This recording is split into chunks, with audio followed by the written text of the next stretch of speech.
saya cek lagi ya. Nanti kontak saya. Baik. Hari ini perkuliahan saksi dan korban. Saya coba cek lah. Yang pertama saya harus cek itu di open learning adalah apa nama kalian? Progres. Tolong yang progresnya masih rendah. Ada yang nyadar? Angkat tangan yang progresnya rendah.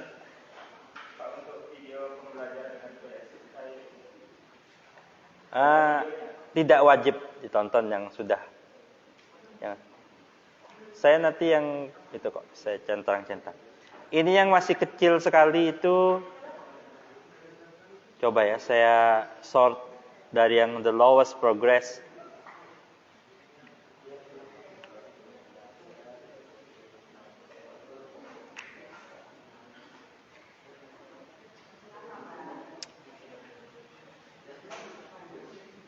Oke, yang namanya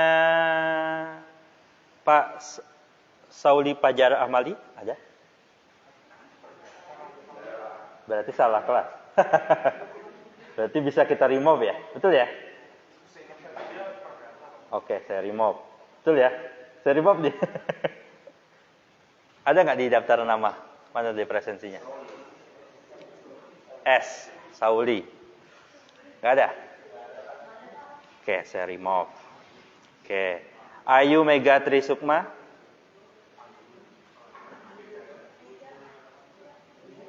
Mega. Ada nggak nama Ayu Mega? Ada sepertinya. Orangnya ada?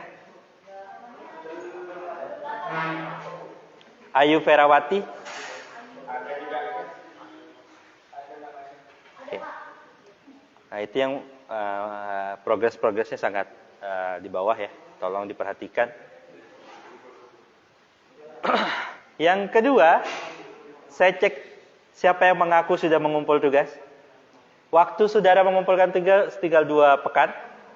Sekali lagi poin tugas itu 30%. Siapa yang belum ngaku? Yang sudah? Yang sudah aja lah.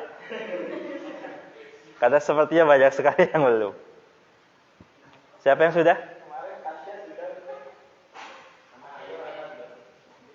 Di mata kuliah ini ya. Di mata kuliah yang lain silahkan. Saya kasihan soalnya kalau kalian nggak ngumpul tugas pasti nilainya jelek. Oh, udah cukup banyak lah. Tasya, Nurhandayani, Ipangka, Salsabila, Ambar, Triwahyuni, Muhammad, Rifki. Oke, ada 6 yang sudah. Oke. Baik. Yang selanjutnya, mungkin dosen belum pada ngumumin bahwa ujian, tolong yang masih ngobrol ya. Ujian kita di semester ini akan dilaksanakan luring, paperless. Sudah tahu? Ada yang tahu? Sudah? Kita akan dilaksanakan secara luring, paperless. Berarti dilaksanakan di kelas begini, tapi pakai gadget masing-masing. Gitu ya. Saya mengclearkan agar jangan, karena ini sangat teknis ya, nanti alasannya, waduh Pak begini, dan sebagainya teknis. Itu lalu pastikan gadgetnya ada baterainya, ada pulsanya gitu ya. Karena kalian tidak bisa di tengah-tengah beli pulsa gitu. Dan dilaksanakan via ZYA. Yang mana ZYA itu tidak bisa disambi. Kalian buka WA gitu, hilang dia, ketutup, close.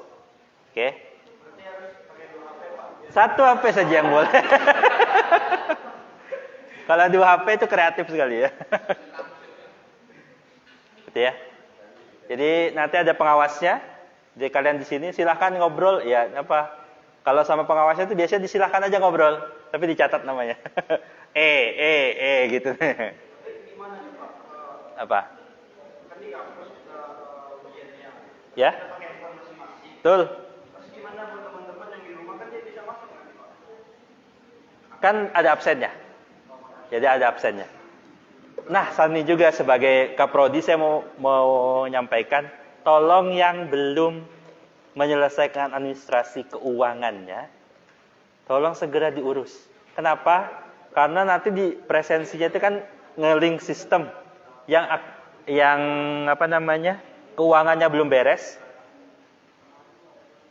beres dan sebagainya, siap-siap saudara tidak akan ada namanya atau namanya dicoret di presensi. Ya.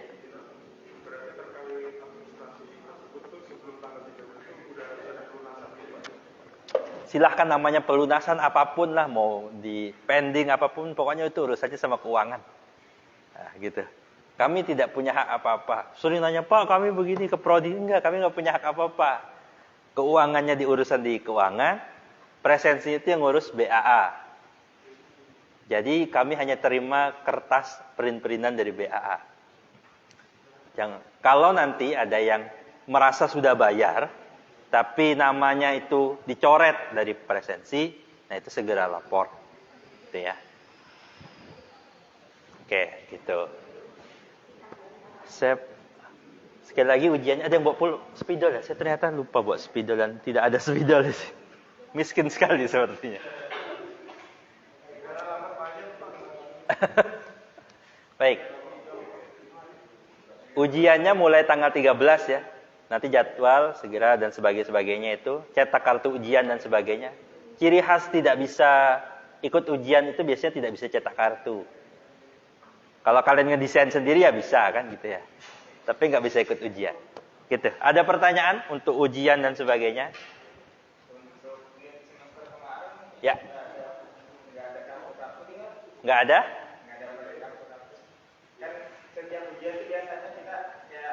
Ya. Upload. Enggak. Untuk UTS silakan aja. Kan dosennya baik hati kan? Nah, gitu. Kalau UTS biar aja lah. Nanti UAS tolong ya. Yang ngawas bukan saya, yang ngecek bukan saya. UASnya gimana Pak? Pilihan ganda. Berapa soal? 50 soal. Waktunya berapa menit? 60 menit. Ya.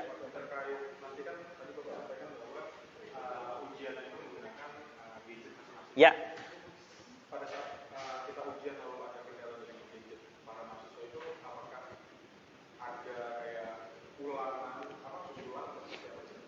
Ya nanti lapor segera ke pengawasnya, jangan ke temennya ya, lapornya ke pengawas, biar nanti pengawas yang akan menilai. Saya juga nggak bayangin itu susahnya gimana. Jangan pakai wifi kampus, pasti ngedrop. Jadi isi data masing-masing. Kan ringan aja kalau cuma itu ringan. Ya.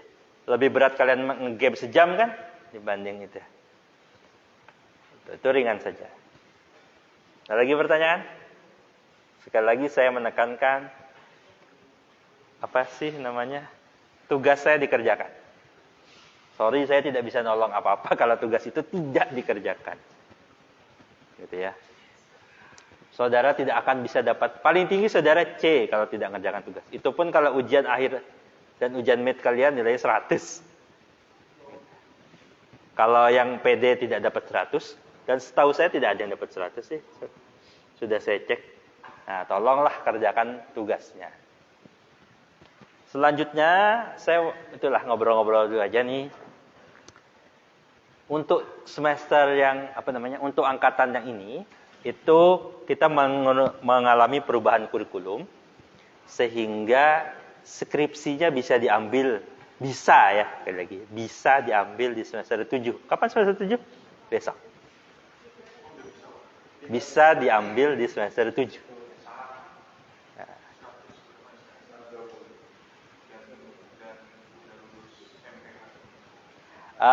Sepertinya syaratnya itu agak direvisi karena yang penting semester besok itu MPH sudah lulus, lalu nanti nanti bimbingan lah sama PA-nya.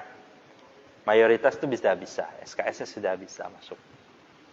Jadi kalau yang mau lulus di semester depan, persiapkan dari liburan besok. Jadi jangan nyantai-nyantai aja. Gitu ya. Jadi kalau bisa awal semester besok sudah mulai nah sistemnya akan saya jelasin. Jadi nanti kita itu pakai, saya mau nyoret nggak bisa ya? Nggak ada bapaknya. Nggak ada yang bawa spidol, nggak ada yang punya, nggak ada Pak. Mahasiswa sekarang kok punya spidol, nggak ada lah ya. ITA itu modelnya adalah penelitian payung. Maksudnya apa? Penelitian dosen. Misalnya saya neliti tentang Saya beri gambarannya itu misalnya saya meneliti tentang IKN misalnya ya. Misal nih. Lalu si A akan di mahasiswa di bawah saya ada 5 orang, A, B, C, D, E. Si A mungkin akan bicara tentang Balikpapan, si B akan bicara tentang PU, si C akan bicara Samarinda, si D akan bicara Tenggarong, nah, si D mungkin bicara Pasir, misalnya begitu. Jadi sesuatu yang berkaitan dengan tema besar dosennya. Kenapa? Karena di akhir dosennya akan bikin satu tulisan, mahasiswa akan masing-masing bikin tulisan. Jadi ada 6 tulisan yang dilahirkan oleh 5 dosen dan 1 mahasiswa. Gitu ya. Jadi yang dikejar itu bukan cuma mahasiswanya, tapi dosen. Gitu ya. Oleh karena itu, nanti kami di akhir semester ini akan mencoba membuatkan timnya, dan bentuknya itu rebutan. Milih dosennya. Kenapa enggak? Kami belum menemukan sistem yang pas bagaimana supaya tidak rebutan.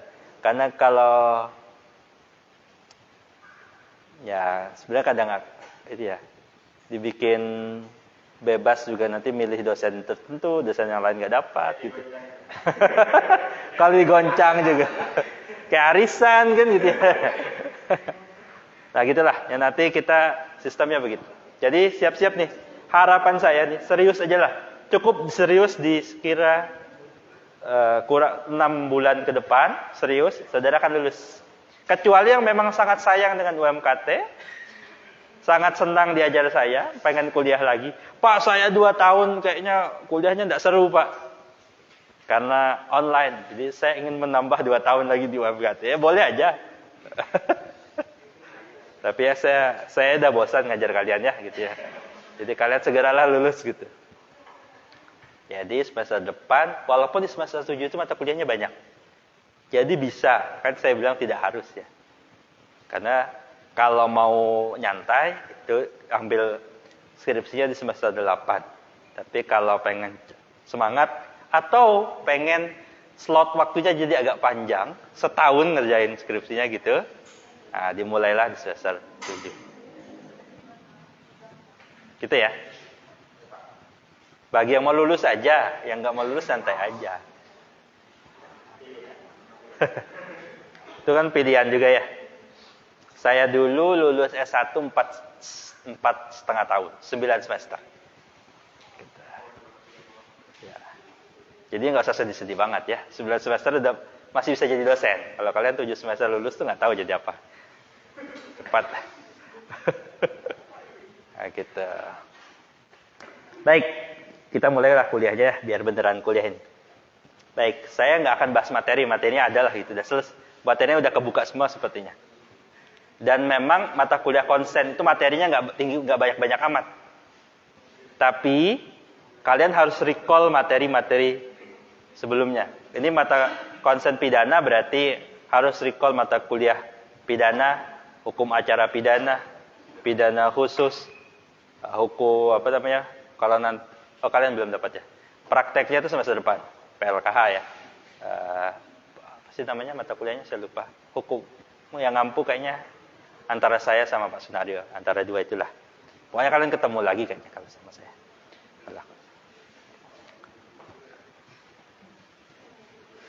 Oke, hari ini saya coba kita diskusikan satu hal dulu. Jadi ini kan mata kuliah pelindungan saksi dan korban.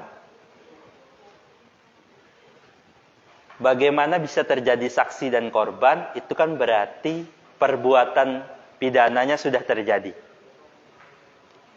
Kalau ada pembunuhan, berarti ada yang meninggal. Yang meninggal itulah dibilang korban.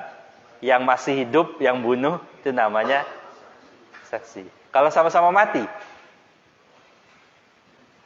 yang bunuh mati, ya kan sering tuh. Ada orang Madura nggak?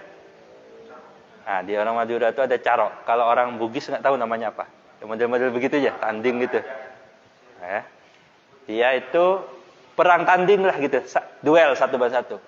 Wah, ribut aja kita nih, dah tuh ketemu di halaman sana, gitu ya.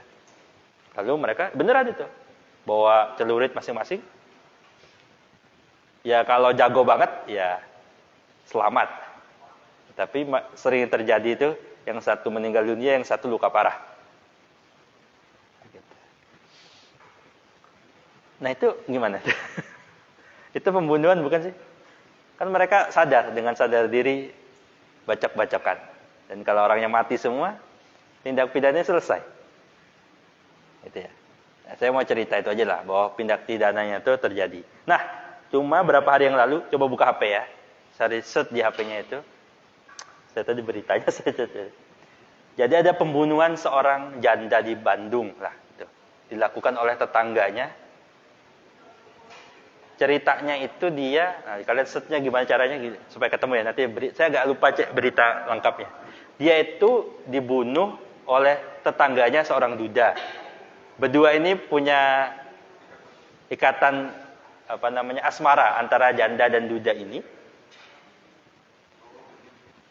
Cuma si duda ini sering gedor-gedor marah-marah.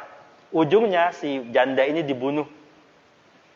Cuma yang jadi perhatian kita, beberapa saat belum sebunuh, berapa hari sebelumnya itu, si janda ini sering lapor ke polisi. Pak, kami diancam oleh si pacar saya itu. Ada yang ketemu beritanya? Nah, coba dibacakan beritanya. Yang nyaring. Ya, enggak tahu, saya lupa. Coba cari aja, bacain. Bacain. Siapa tahu ada yang beritanya. Coba dibacain. Ya, bohong, silakan membacain. Yang lain? KBB ditemukan meninggal dunia, diduga bunuh diri. Ia ditemukan dalam kondisi menggantung dan dengan leher terikat di sebuah pohon. Diberitakan sebelumnya seorang duda bernama Mulyadi 40 tahun diduga membunuh mantan kekasihnya bernama Wiwin 30 tahun. Pada minggu tanggal 8 bulan 5, dia tak terima hubungannya kandas. Korban mengalami luka di bagian leher dan perut akibat benda tajam.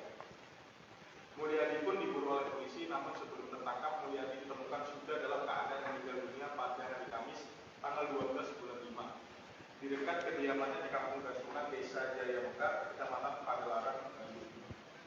Beberapa jam sebelumnya, polisi sudah berada di sekitar rumah Mulyadi untuk melakukan penangkapan.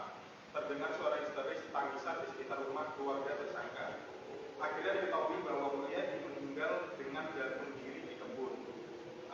Disampaikan oleh Kabid Humas Polda Jabar, Kombes Ibrahim Tompo. Jenazah sudah dibawa ke rumah sakit Sartika Asih. Yang melanjutkan sejauh ini, pihak kepolisian menduga langkah bunuh diri Mulyadi didorong rasa tertekan.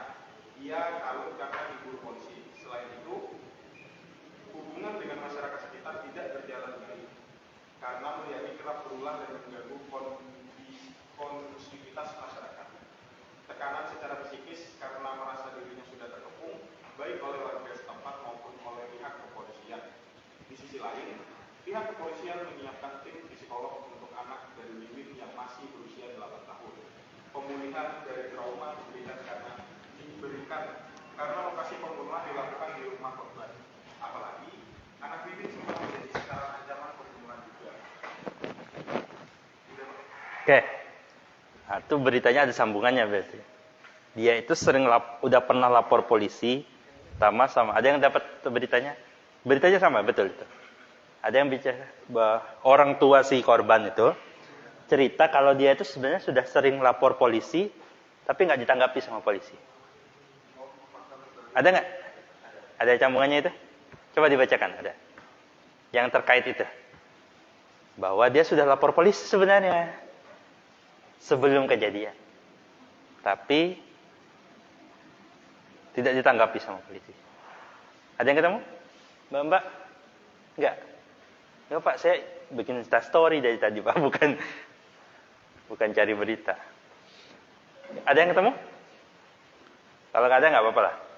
Nah, saya ingin nyorotin satu hal. Ini kan berita saja ya, berita biasa saja. Cuma yang ingin saya sorotin, kan polisinya itu ngomong gini. Jadi si duda itu kada patah hati lagi ya, putus itu. Dia sering marah-marah lalu mengancam si perempuan ini. Nah, yang dari kemarin kita bahas itu kan saksi dan korban, ada kejahatan nanti saksinya atau korbannya itu ditekan, diapa-apain, diancam dan sebagainya.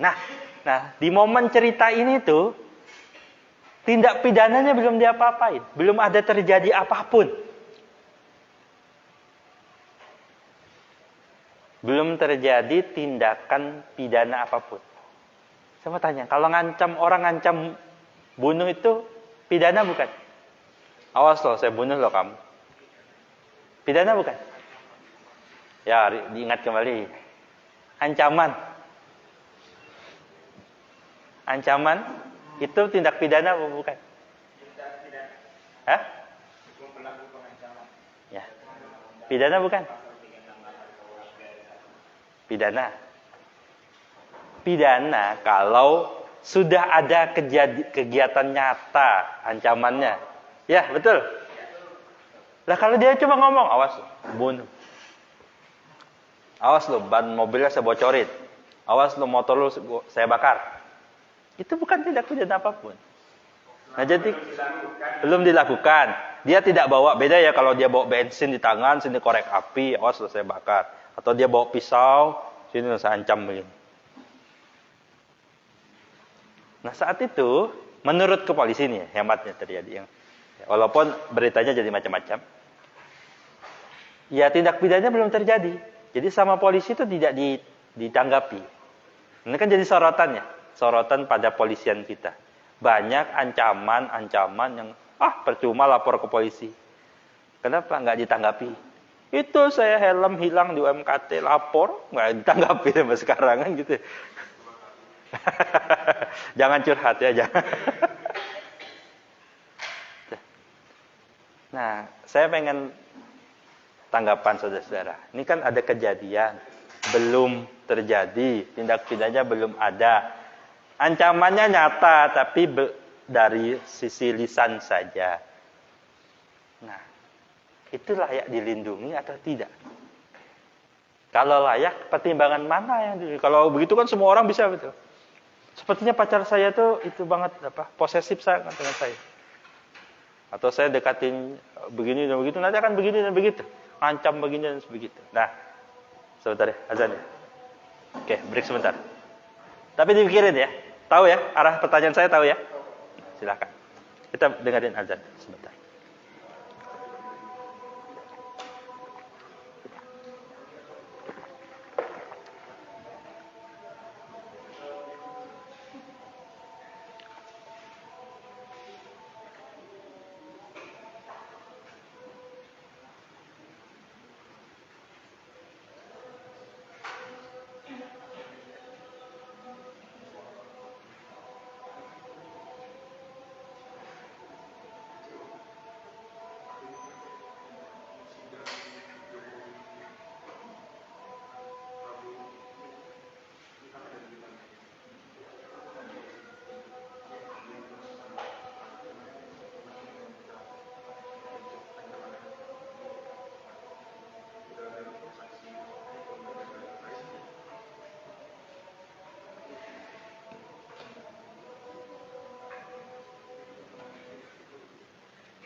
Selesai ya?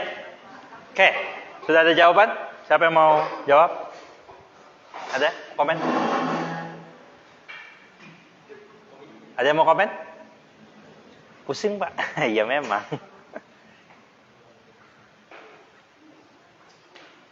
Simpel kan ya pertanyaannya? Ya, silakan. Itu kan tadi persoalannya karena masih dalam proses ancaman ya Pak. Ya. Kenapa tidak ditanggapi gitu dari pihak kepolisian? Ya. Jadi yang jadi pertanyaan saya ini, yang salah itu siapa sebenarnya? Oke. Dari pihak pelapor atau dari penegak hukum sendiri? Ya. Dari kepolisian. Mungkin kalau dari saya gitu Pak, mau beri pendapat untuk selaku penegak hukum, selaku penyidik gitu kan di pihak kepolisian, mungkin alangkah baiknya dia proses laporan itu meskipun sifatnya hanya sekedar ancaman lah begitu, bahwasanya saya akan dibunuh meskipun itu hanya kata gitu kan, cuman paling tidak ada tindakan mediasi lah Pak kepolisian. Kalau dibiarkan kan memang kalau itu tindak pidananya kan sama halnya kita buat lakukan dulu baru kami proses gitu. Pada saya seperti itu Pak. Oke. Berarti kan itu prosesnya proses pencegahan. Pencegahan lah mediasi. Oke. Cuma pertanyaannya lagi selanjutnya. Yang selevel apa yang harus ditanggapi? Kalau semua orang lapor itu kan ancaman? Nah, ya harus dipilih-pilih. Selevel apa? Seperti Bapak sampaikan tadi, pembunuhan tadi Pak. Berarti semua yang diancam pembunuhan itu Ya maksudnya inilah paling tidak oknum kepolisian itu ada 2-3 orang untuk mengakhiri permasalahan itu karena sifatnya cuma ancaman. Dipertanyakanlah lebih jelas lagi gitu Pak. Apakah inilah ancamannya benar-benar serius atau hanya iseng-iseng gitu kan? Kebanyakan orang bercandaan dong Pak. Siap. Saya bunuh Bapak misalnya gitu. baik. Oke, itu pendapat satu. Ada pendapat lain? Ada yang mau berpendapat? Silakan. Kalau saya sih Pak, menurut saya dari kejadian itu terkait pelaporan tadi korban kepada pihak kepolisian, itu menurut saya itu korban itu dapat melaporkan ke lembaga LPSK itu dulu Pak. Mungkin lembaga LPSK menindaklanjuti, memberikan tempat aman terlebih dahulu, lalu kemudian mendampingi serta menemani korban tersebut ke pihak untuk pengajuan laporan. Titik masalahnya adalah korban dan pelaku belum terjadi di sini. Ya, aku ingin ini Pak, mungkin aku jelasin ke Nah, kan belum ya? Nah, coba. Kalau lembaga LPSK itu bisa intervensi di persoalan ini kecuali dia udah dapat pengertian hukumnya, maksudnya udah hukum tetap lah bahasa. Ya, yang ini kan adanya pengancam dan yang diancam. Belum ada pelaku, belum ada korban. Dicuekin, hasilnya salah satunya kayak gitu. Beneran mati itu. Baru keluarganya, aduh kami sudah begini, tapi tidak ditanggapi sama pihak kepolisian. LPSK mau masuk ya nggak mungkin. Kenapa? Belum ada tuh. Belum ada tindak pidananya. Bapaknya nemu aja yang susah-susah. Ya memang tugas saya kan nemu yang susah. Ya, silakan. Jadi sudah dibahas, ancaman itu tidak pidana kalau ada tindakan awal yang bisa dilihat. Saya di Papua, satunya yang saya ancam di Aceh sana. Saya ancam, saya bunuh loh, saya ketemu, saya bunuh kamu, beneran. Itu apakah tidak pidana? Tidak. Kenapa? Prosesnya tidak ada satu hal yang mengarah ke situ. Beda kalau dia bawa pisau, sini loh, ancam, siap. Itu kan beda, ada. Rasa pengancamannya beda. Nah, yang kayak gini itu gimana? Setelah tadi bilang proses, tapi yang proses yang seperti apa? Ya. Ya. Tuh.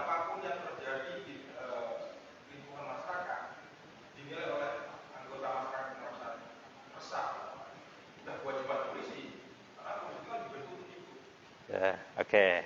Itu salah satu pendapat. Ada yang mau bantu saya googling? Nah, googling lagi. Perbandingan polisi dan yang diawasi lah gitu ya. Saya agak lupa istilahnya itu.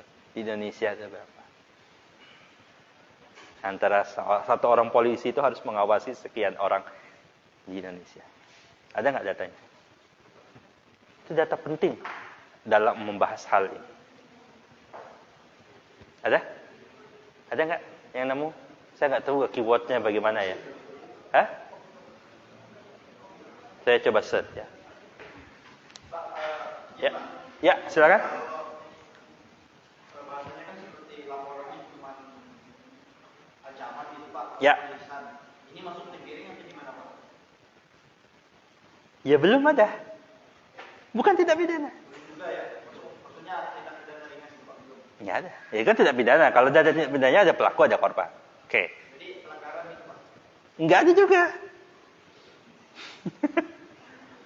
Lalu bagaimana dengan undang-undang IT itu Pak? Itu kan diatur di pasal 27 kalau nggak salah. Kita di sosmed aja ngatain orang. Ya. Itu bisa dikenakan hukum gitu Pak. Ya, itu nanti dilihat penilaian itu sumbernya adalah bagaimana itu sangat tafsir banget ya. Itu apakah itu betulan? Apakah itu bermaksud ujaran begini? Nanti itu ranahnya banyak. Kan nanti ujungnya ada hate speech dan sebagainya. Gitu. Kalau di sosmed ya. Ya. 1:300 Indonesia.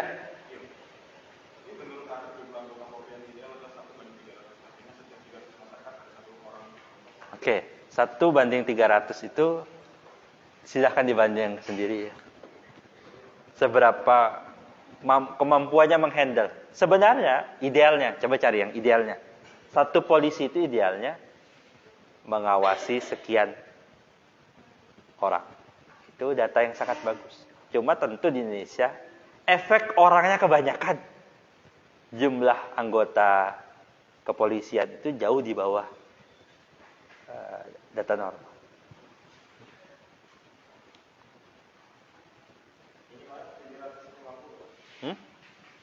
Coba lihat, cari. Saya dulu ada dari. Saat ini perbandingannya nih, kalau Polri ya, kata Polri nih beritanya. 1:350 itu ideal gitu ya. Tapi perbandingan saat ini 1:750. Jadi 2 kali lipat lebih dari data. Itu kata polisi. Ya, data Polri itu. Tuh.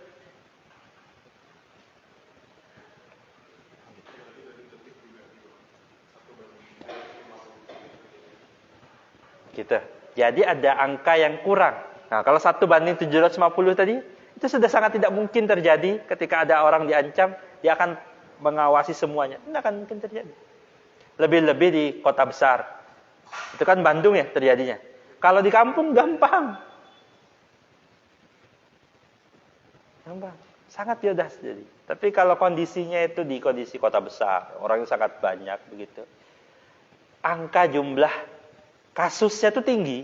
Polisi itu, ya saya tidak membela mati-matian ya. Polisi itu di banyak tempat itu, di mejanya itu, jumlah kasusnya banyak sekali.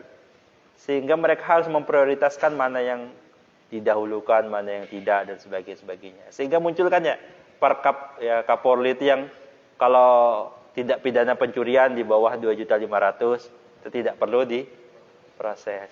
Adakah helmnya di atas 300? Tapi saya Pak, helmnya mahal nih Pak. Tapi masih tetap aja ya, mau helmnya nggak sampai 2.500.000, tetap rasa hilangannya juga jauh besar. Cuma kata Kapolri ya, kalau kami nangani sebanyak itu juga berat. Nah, itu ya, itu dilematis aja cuma cerita. Lagi, ada yang mau ngomong? Ada yang mau berpendapat tentang? Ya silakan. Ada yang mau berpendapat? Ya.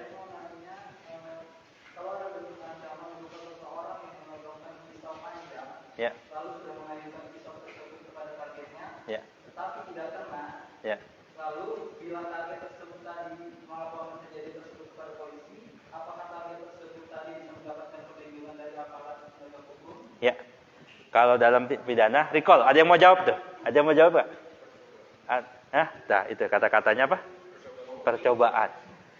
Jadi dalam tindak pidana itu ada istilahnya percobaan tindak pidana. Itu tetap dikenakan. Berapa, Pak? Itu ada persennya ya. berapa maksimal dari ancamannya. Itu namanya tindak pidana sudah namanya istilahnya percobaan tidak pidana. Situ sudah ada pelaku, sudah ada korbannya. Tapi itu baru percobaan. Nah, itu sudah ada tindakan. Itu tentu tindak pidana. Itu hal yang berbeda. Gitu ya. Gitu jawabannya. Nah, makanya harus di-recall kembali materi-materi yang sudah ada.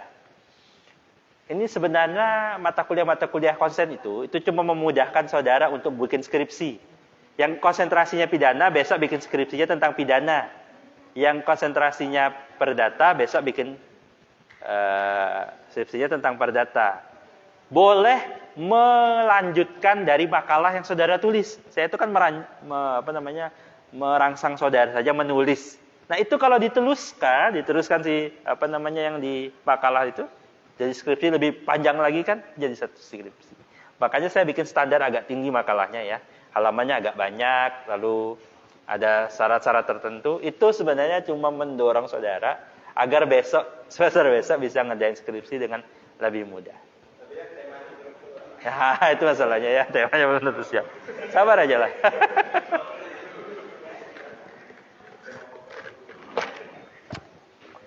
Gitu. Ada komen lagi?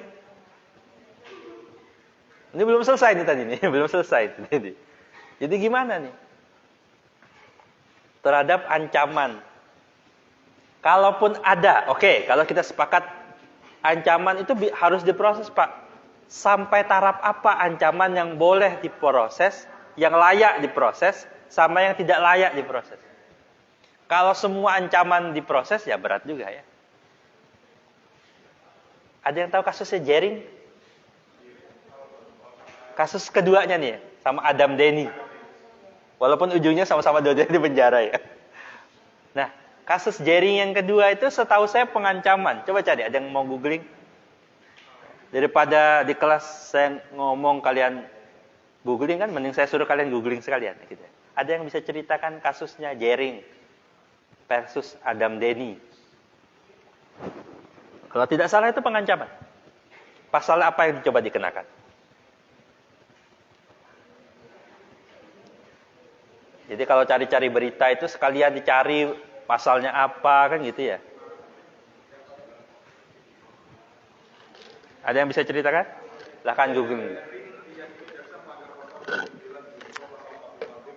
Apa? Tolong yang lain dengerin. Gimana?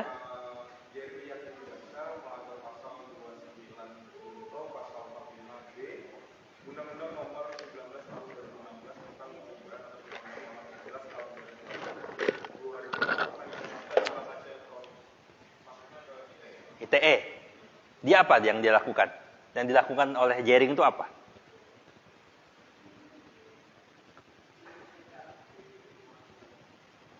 Ada yang tahu? Seingat saya itu pengancaman. Gimana dia model pengancaman? Ada yang tahu? Ada yang hasil googling ketemu? Jaksa Jering bersalah melakukan pengancaman berisi kekerasan. Nah, ancaman kekerasan. Oke, street kita catat. Ancaman kekerasan yang mempergunakan media elektronik gitu ya, transaksi elektronik atau sebagaimana apapun itu kena. Oke, selain itu kena nggak? Nggak. Pasal yang tadi di kasus itu kan dia lisan langsung, berarti nggak bisa dikenakan pasal pengancaman lewat undang-undang ITE. Oke, kita clear nih ya. Carinya sama-sama nih ya. Saya juga nggak terlalu tahu juga sih. Jadi dosen dan praktisi itu kerjanya gini-gini, nyari-nyari gitu. Kenapa? Karena waktu saya kuliah, undang-undang itu belum ada. Kalau saya andalin ilmu saya waktu kuliah, undang-undangnya kan nggak ada. Itu ada waktu saya sudah lulus kuliah. Tahun 2016 kan? Saya sudah lulus kuliah tuh. Sama. Kalau saya nemu kasus baru, saya googling. Sesimpel itu. Kok kayak gitu ya? Kan ada ya. Reels lucu itu, ada dokter, terus dia nanya gimana obat sakit bata gitu ya. Enggak, polisi ya lawyer kayak saya tuh ya gitu-gitu juga. Saya tahu umumnya saja, detailnya nggak akan tahu. Kenapa? Bisa jadi tahu tapi tidak sudah out of date gitu ya, sudah telat, sudah jadul. Nah, salah satu keahlian yang saya ingin tekankan kepada teman-teman, kenapa kita disuruh googling dan sebagainya, agar kita bisa berpikir kritis lalu mencari informasi dari sumber-sumber hukum yang ada. Itu salah satu aja googling. Banyak yang lain ya. Gitu ya. Jadi kalian nanti, tapi harus pasang wajah keren. Maksudnya. Ntar Pak ya, saya googling dulu, itu tidak bagus di depan. Kalau ada bos ya. Ada bos. Gimana nih aturannya begini? Ngomongnya kan, baik Pak, saya pelajari dulu aturan-aturan yang sesuai. Jangan jawabnya, saya googling dulu gitu ya. Itu diberhentikan dari karyawan saudara. Oke, sampai sini ada pertanyaan lagi? Ada yang mau dikomen? Sebelum kita beranjak pada kasus yang lain. Belum clear ya tadi ya? Jadi gimana nih? Ya, ITE. Kalau nggak ada ITE?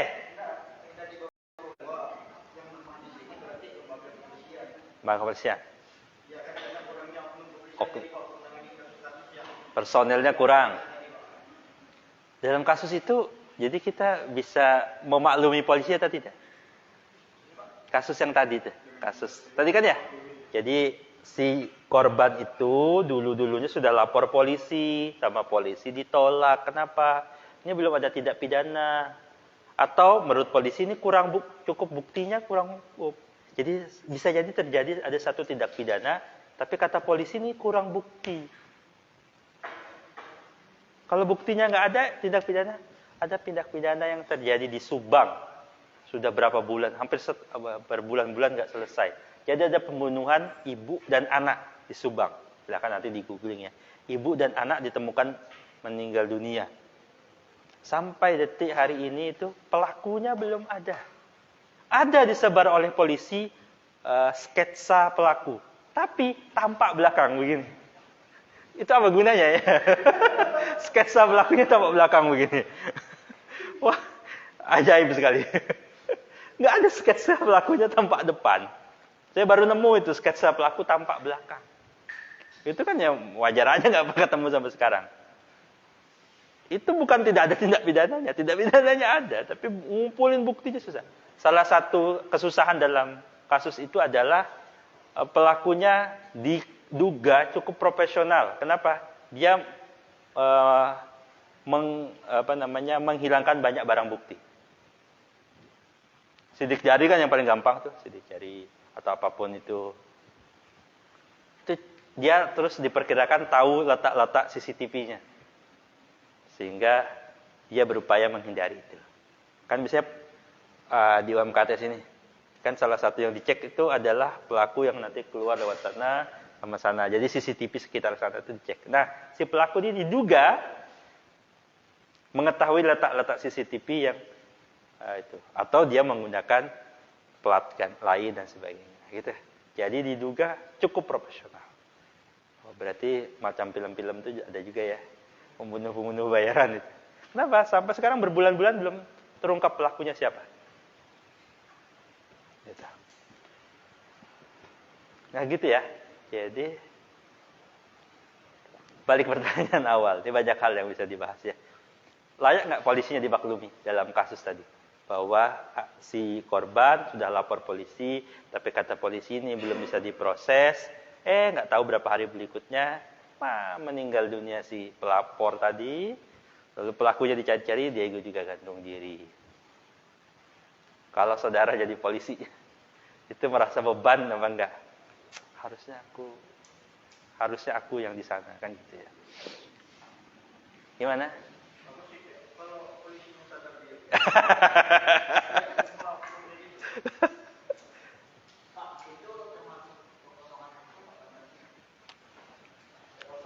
Itu bukan kekosongan hukumnya. Nanti kita lihat ya, dalam hukum itu yang bermasalah dalam sistem hukum itu apa? Apakah aturannya? Apakah alat penegakan hukumnya? Atau memang budaya penegakan atau pelaksanaan hukumnya yang bermasalah? Ini semangat, aturannya ada, kurang personel. Atau personelnya ada, aturannya ada. Gak ketemu-temu si Harun Masiku itu sampai hari ini. Ya.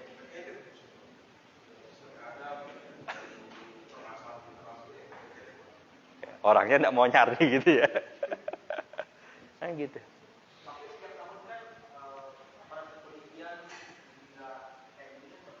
Ya, tambah. Nah, makanya nanti jumlah pelaku kejahatannya juga bertambah. Yang dulunya orang baik sekarang pelaku kejahatan. Ya begitu.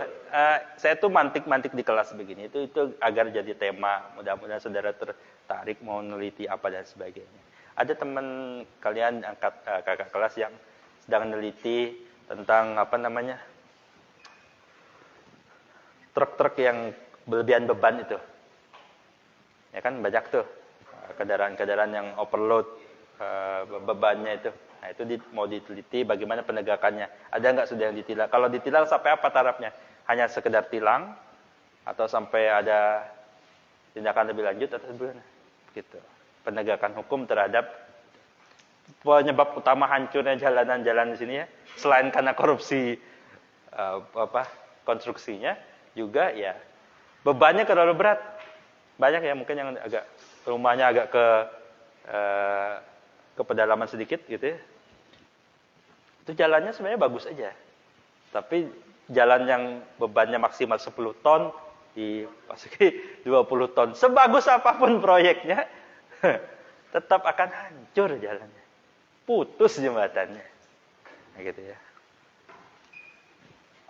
Misalnya daerah ke mana ya sekarang tuh? Yang saya tahu tuh ke arah Kota Bangun, tembus ke sana. Termasuk yang kemarin ada mahasiswa ya. Kenal kalian? Semester 4 ya. Itu. Saya tidak tahu kejadiannya seperti apa tepatnya. Oke, ada komentar lagi untuk kasus ini atau case close? Kasus sudah selesai? Belum? Ada lagi? Ini harus diselesaikan dengan skripsi kayaknya. Biar lebih ini Pak. Kan di KUHP itu ada gambar Pak. Gimana? Gambar itu kelalaian Pak. Nah, di pasal 351. Ya. Masih di kasus yang tadi Pak. Ya. Mana seumpama orang ini melapor di pihak kepolisian, tapi polisi itu tidak menanggapi itu Pak. Itu apa termasuk kelalaian? Kelalaian yang dianggap di situ adalah kelalaian yang akibatnya langsung. Dia mengendarai kendaraan sambil main HP gitu ya. Nah, itu kan kelalaian dia dalam berkendara itu nabrak orang akan kematian. Di situ. Di kepolisian tadi Pak, kelalaian dia tuh dia tahu orang ini udah diancam. Ya. Jadi, seumpama saya nih Pak ngelapor, ini Pak saya diancam mau dibunuh. Tapi karena polisi nganggap itu hal sepele, saya laporkan lagi ke kepolisian ini. Ya. Kalau di lapor kepolisian itu kalau tidak salah di resmikannya Pak. Seumpama begitu, saya lapor oknum ini, apakah bisa diproses atau di mana? Gini. Saya ceritakan ya. Kelalaiannya itu akibat kelalaiannya langsung nyata gitu. Kalau ada seorang laki-laki namanya Krishna misalnya ya. Anggap saja ini nama tidak sebenarnya, rekaan saja. Kalau ada kesamaan nama, tempat dan sebagainya itu kesengajaan belaka. Ada polisi di pinggir jalan lalu ngelihat Krishna ini ngebut ya. Lalu dia telat memberhenti, dia nerobos lampu merah. Si polisi ini telat untuk menyetopnya. Ya. Lalu Krishna ini berikutnya menabrak ibu-ibu. Nabraknya ibu-ibu itu lalu meninggal dunia. Meninggalnya dunia itu karena ditabrak oleh Krishna atau karena polisinya telat dan lalai untuk memberhentikan. Ditabrak. Sama kejadian itu. Sama? Tidak langsung polisinya itu ya mengakibatkan kejadian. Kelalaiannya itu nanti di kelalaian dalam makna umum, kelalaian polisi dianggap lalai itu dia nanti internal polisi yang ngurus. Tapi kalau itu dianggap dalam pasal itu tidak. Kelalaian itu harus itu membuat sesuatu terjadi. Itu ya? Oke. Gimana? Tolong yang lain stop dulu. Ada yang mau tanya? Ya, didengarin setemannya Gimana? Berarti untuk kasus itu tuh terkait itu tuh bukan dimaklumin tapi lebih dikritisi dulu Pak. Terkait jumlah personil yang tadi ideal, lalu ketentuan mengenai pelaporan tadi. Itu bisa salah satu. Kadang perbaikan itu baru muncul ketika ada yang begitu-begitu. Baru aware, oh iya polisinya ini kurang. Waduh Pak, kalau polisinya banyak bahaya Pak. Nanti setiap lampu merah ada polisi saya nggak bisa ngelanggar gitu ya. Itu kita juga yang nyari alasan. Gitu. Karena kadang polisi itu lihat polisi perumpamaan jatuh cinta itu seperti orang lihat ketemu polisi kita nggak pakai helm naik motor gitu. Sama berdebarnya sama kan itu. Berdebarnya sama. Itu ngechat itu kan mau dichat dihapus lagi kan gitu ya. Dichat dihapus lagi. Balasnya singkat tapi pengen direspon panjangnya memang kan gitu ya.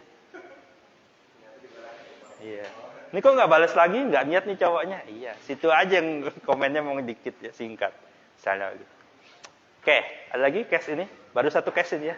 Saya punya banyak kasus itu banyak. Kenapa ya? Kerjaan saya tuh googling cerita-cerita aneh-aneh begitu. Berita-berita aneh itu sering saya cari kan. Banyak hal yang sangat menarik sebenarnya. Selain memang tugas dosen itu nulis ya.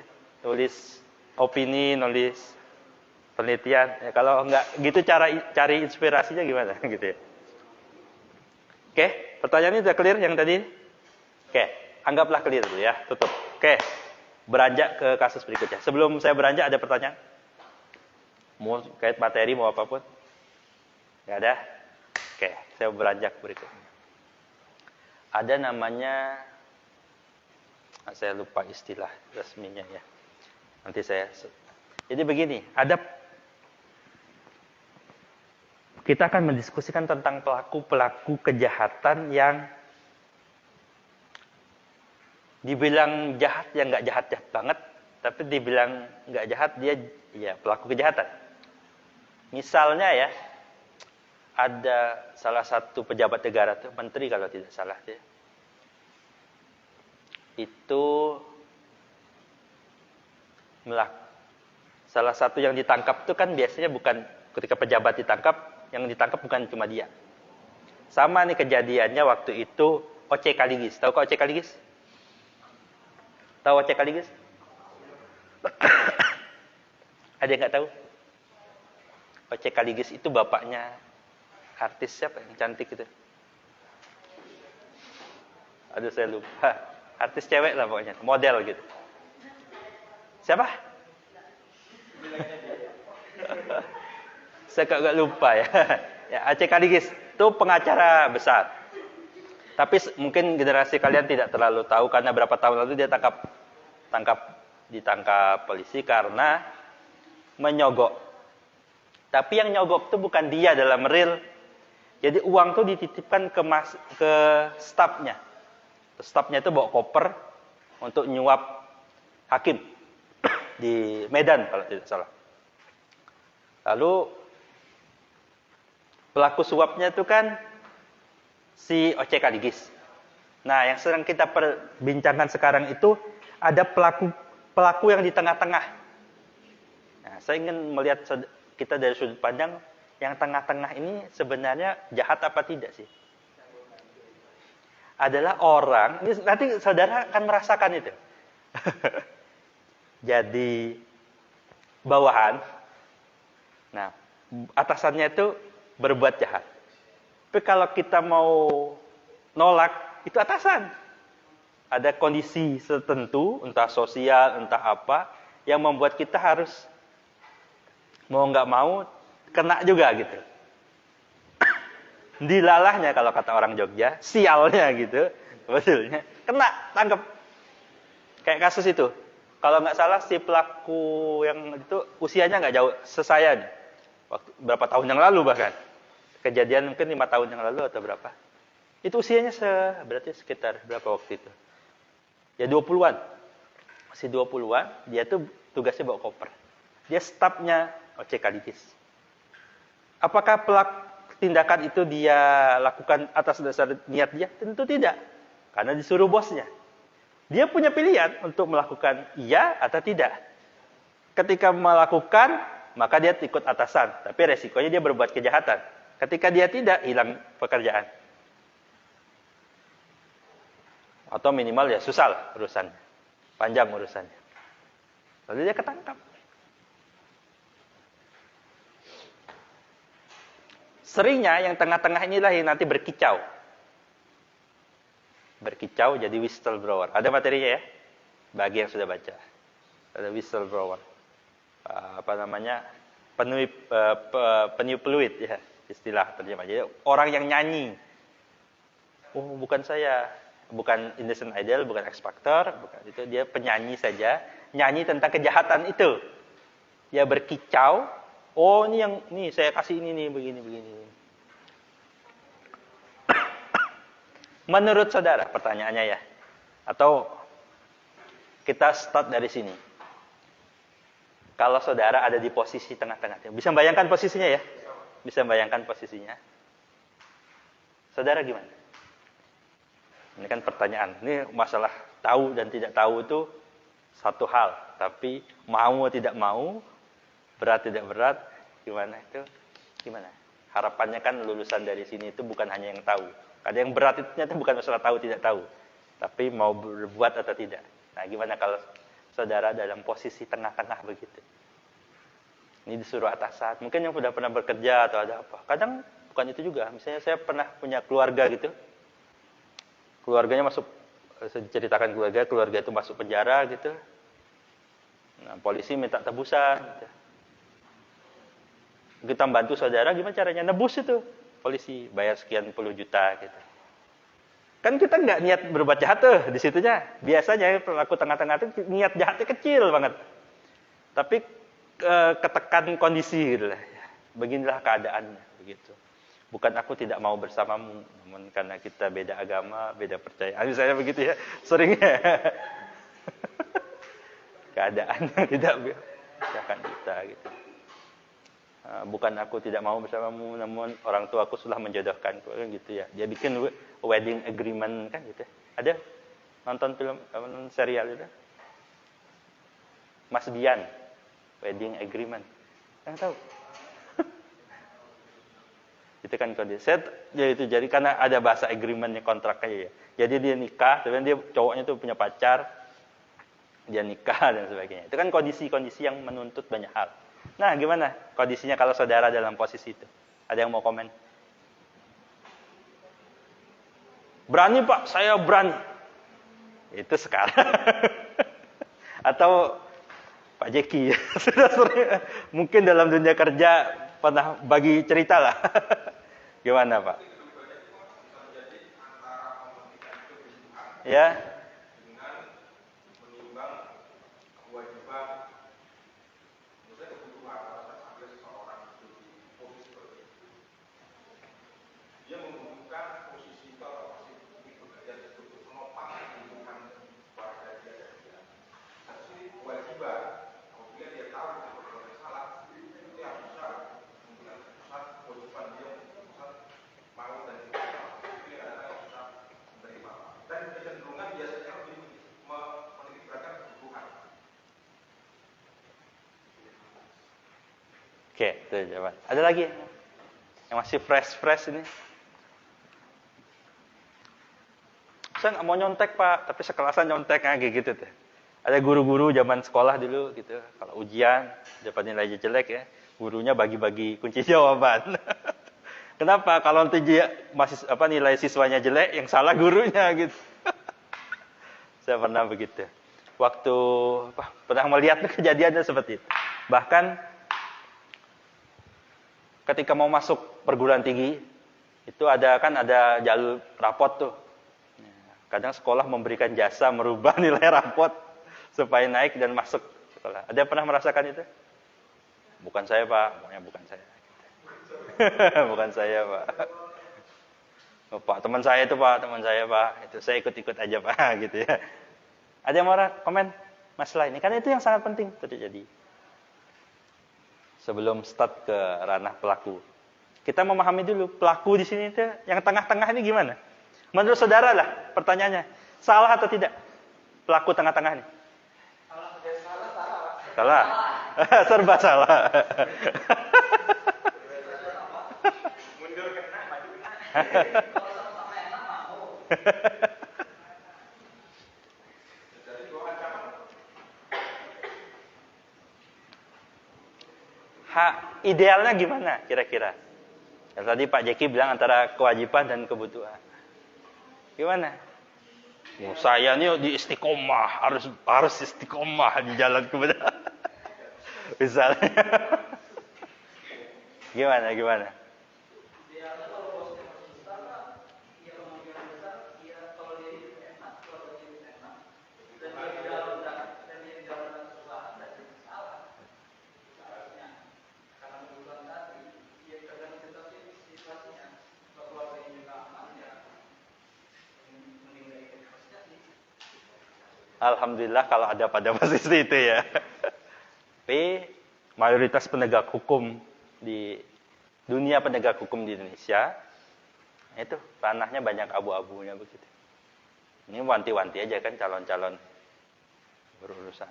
Wah Pak, saya mau cari ranah yang bersih 100%. Ngimpi. Gitu ya. Apalagi kalau dalam dunia hukum ya. Ya, kalau mau jadi dosen aja lah ya. Kan bukan praktisi. Kalau jadi lawyer, jadi jaksa, jadi polisi, jadi hakim, jadi apapun lah itu. Di berapa minggu atau berapa bulan yang lalu saya agak lupa, itu wali kota apakah bupati Bekasi ya yang ditangkap itu. Ada yang mengikuti. Saya suka mengikutinya karena itu cerita agak lucu.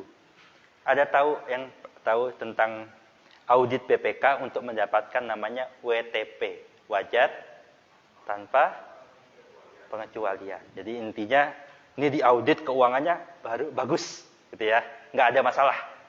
Ternyata kasus yang terjadi di Bekasi, seingat saya itu, ya, adalah kepala daerahnya menyuap auditor, orang yang mengaudit itu dari BPK agar kabupatennya itu dapat predikat WTP. Jadi untuk dapat WTP-nya itu caranya gimana? Jogok. Indonesia, Pak. Ajaib ya. Jadi untuk dapat halal haramnya gitu dia nyogok gitu. Dia bagus enggaknya itu caranya juga nyogok. Ajaib sekali.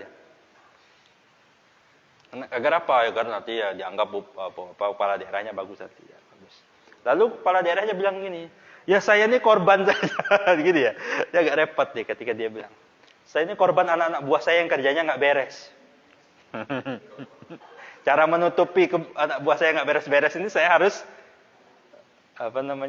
ya akhirnya menyuap itu, menyuap auditor. Gimana? Ada yang respon? Dia korban tuh. Versi dia korban. Enak betul ya di Indonesia nih ngomong korban, saya pelaku, Pak. Saya bukan pelaku, Pak. Saya korban. Kalaupun pelaku, saya telah berbuat baik buat negeri ini, kayak gitu ya.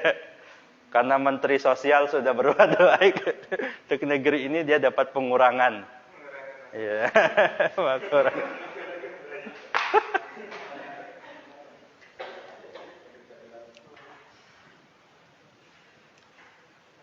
Nah, pertanyaan sekarang ini nih. Sampai batas apa titik kita bisa memaklumi pada pelaku-pelaku pertengahan ini? Kan pelaku ya. Jahat. Kalau berbuat kejahatan. Kalau buat pelanggaran berarti dia pelanggar. Nah, sampai tahap apa kita bisa terima?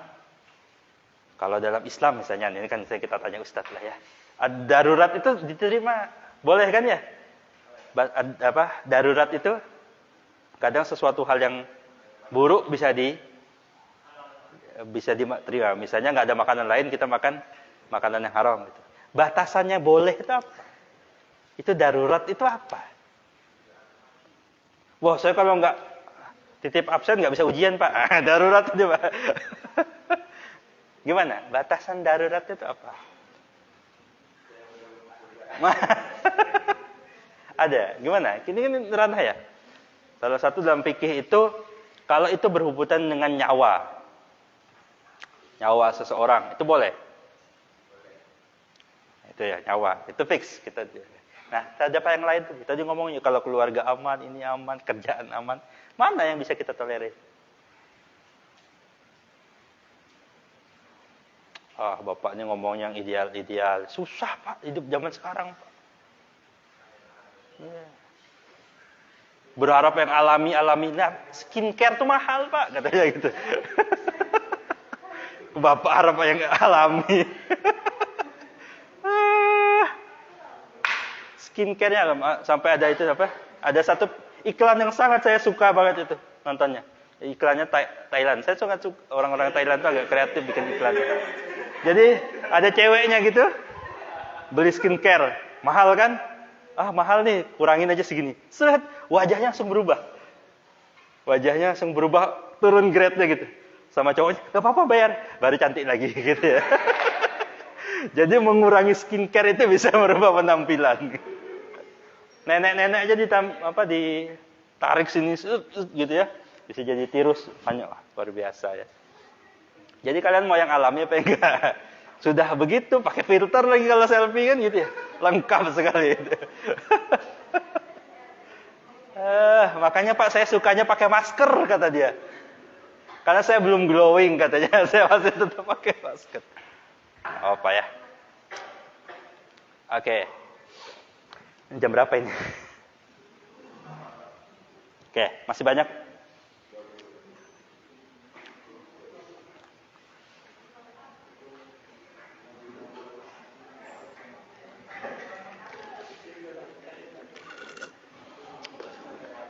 Presensinya ada? Mana presensi?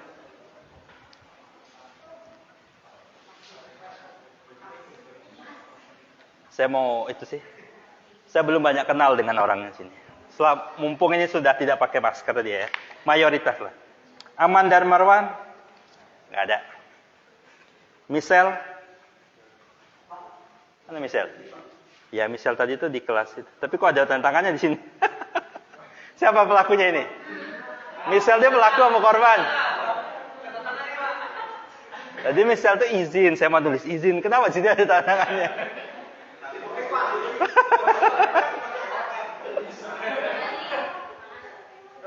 Siapa pelakunya ini?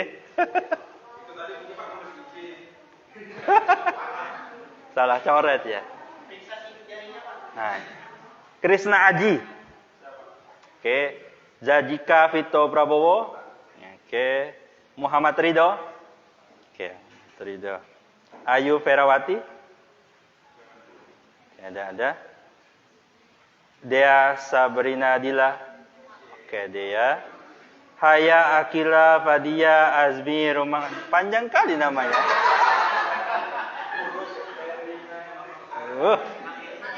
Ini kalau yang akad nikah berat ini. Bisa ulang 5 kali. Saya terima nikahnya. Haya Akila. Berarti yang mau akad nikah harus latihannya panjang, pakai teks ya.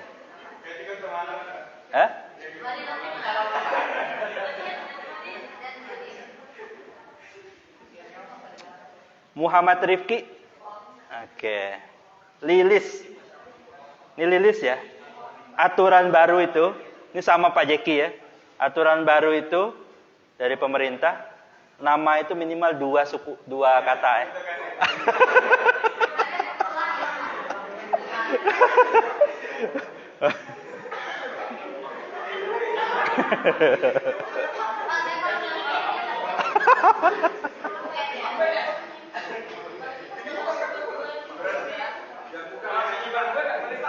Apa?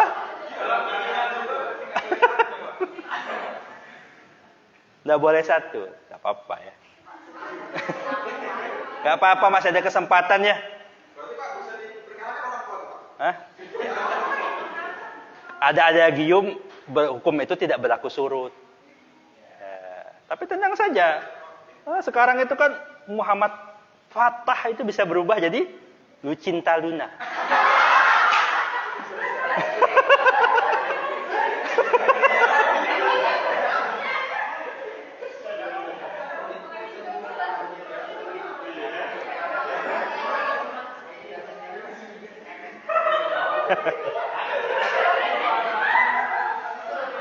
Tenang.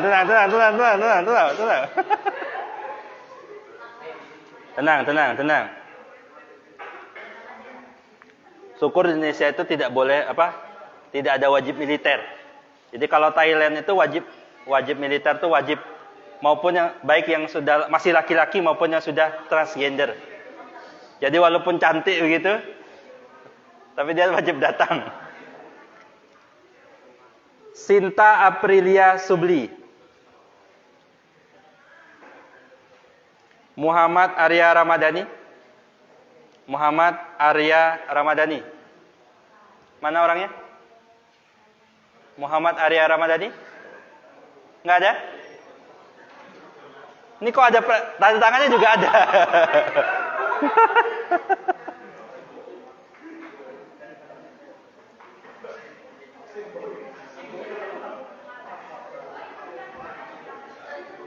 Jadi si orang yang namanya tanda tangannya ada tapi orangnya nggak ada ini, statusnya pelaku apa korban?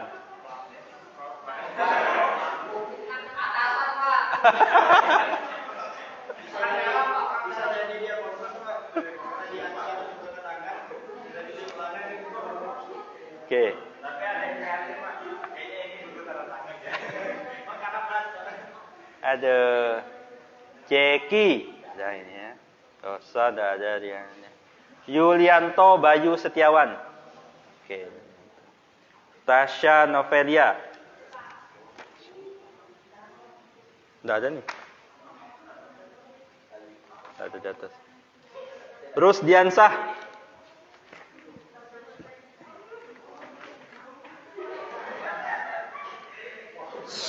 Sabar.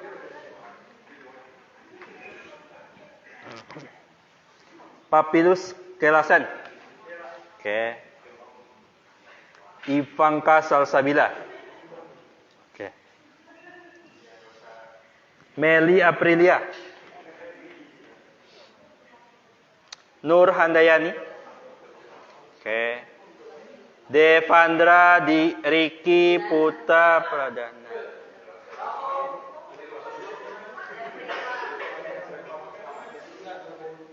Jumadin.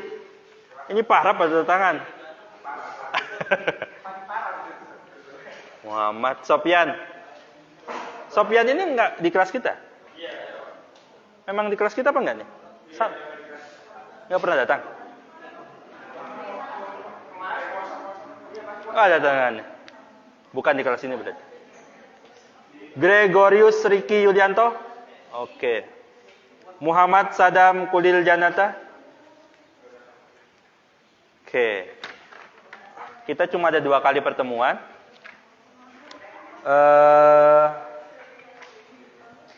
Hari Rabu apa ya? Kelas apa ya?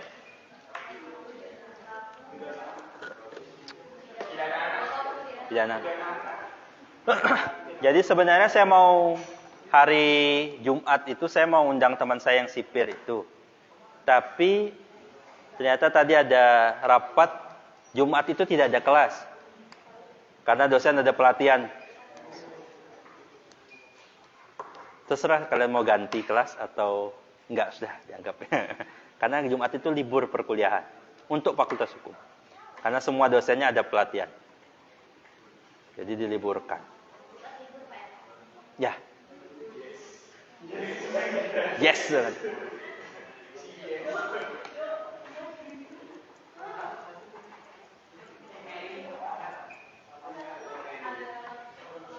Terus kalau ya udah nggak kosong nggak apa gitu ya. Tapi kan saya kemarin janji sebenarnya. Saya janji mau undang teman saya yang sipir di lapas.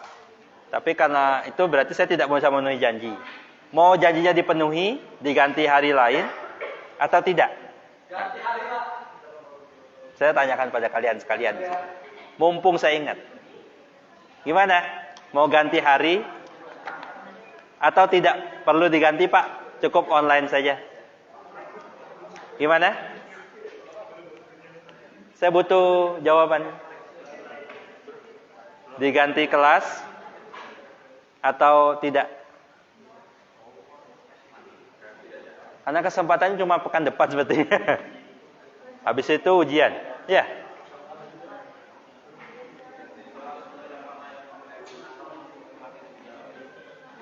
Ganti kelas? Wah, mudik Pak. Orang kalian mau ujian kok. Pekan ujiannya mulai tanggal 13.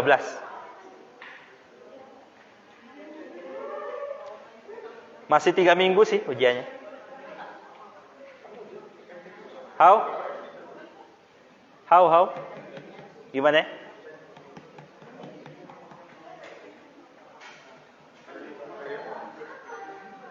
Atau diserahkan ke PJ kelas? Ya. Jadi kalau ada apa-apa salahkan PJ kelas. Emang enak begitu. Oke gitu ya. Baik. Ini pertemuan offline terakhir untuk mata kuliah saksi dan korban. Ada yang mau ditanyakan dulu?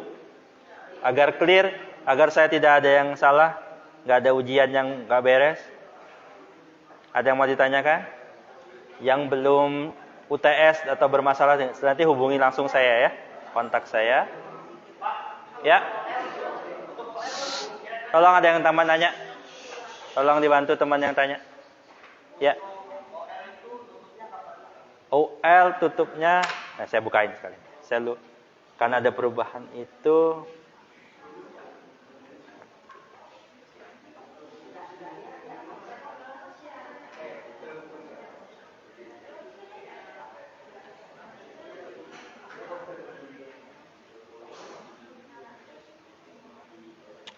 Open learning.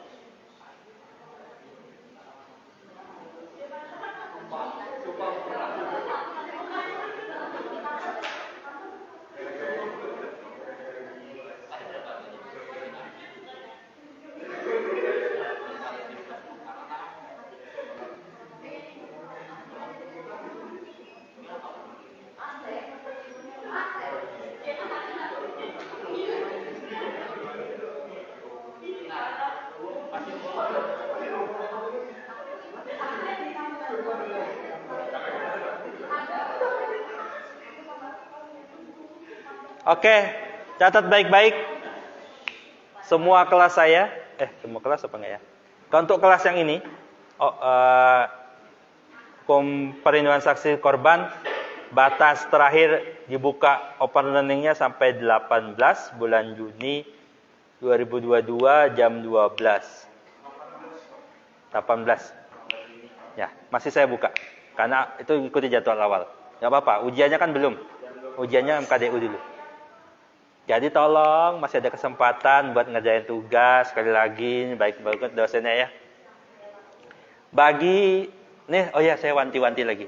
Bagi tugas yang mahasiswa yang beruntung dan tugasnya saya nggak layak, nanti saya akan bantu untuk terbitkan di jurnal. Nanti bersama akan saya koreksi. Sudah ada kakak tingkat kalian yang terbit bersama saya. Jadi saya nggak bohong ya.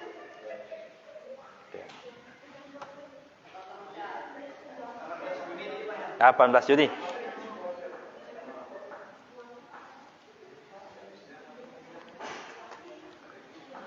Ada lagi pertanyaan?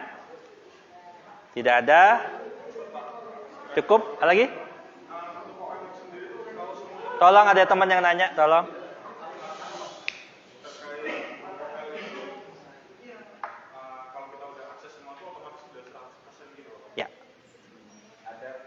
Kalaupun enggak ya enggak apa-apa lah, nanti 90 sekian persen.